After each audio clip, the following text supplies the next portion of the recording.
পশ্চিমবঙ্গে বেজে গেছে লোকসভা ভোটের দামামা।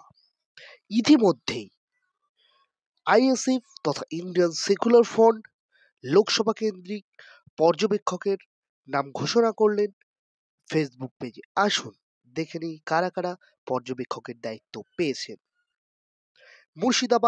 মুর্শিদাবাদ, জাহাঙ্গীরপুর, মুর্শিদাবাদ দায়িত্ব পেয়েছেন হাবিব শেখ। মোহাম্মদ কারিমুল্লাহ হক, মালদা উত্তর, মালদা, রায়গঞ্জ, উত্তর দিনাজপুর।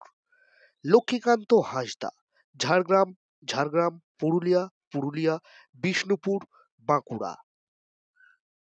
আসুন নাসিরউদ্দিন মীর, উলুবেড়িয়া, হাওড়া, তমলুক, পূর্ব মেদিনীপুর এই লোকসভাগুলির দায়িত্ব পেয়েছেন।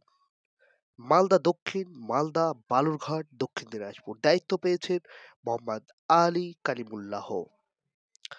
মথুরাপুর, দক্ষিণ চব্বিশ পরগনা দায়িত্ব পেয়েছেন মেঘনাথ হালদার। বীরভূম দায়িত্ব পেয়েছেন হজরত আলী। জয়নগর, ডায়মন্ড হারবার, যাদবপুর দক্ষিণ যৌথভাবে দেখবেন আব্দুল মালেক মোল্লা ও সাহাবুদ্দিন সিরাজি।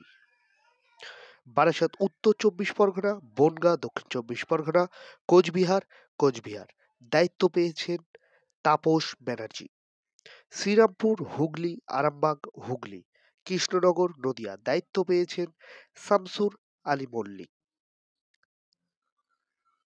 বসিরহাট উত্তর চব্বিশ পরগনা দায়িত্ব পেয়েছেন কুতুবুদ্দিন ফাতেহি।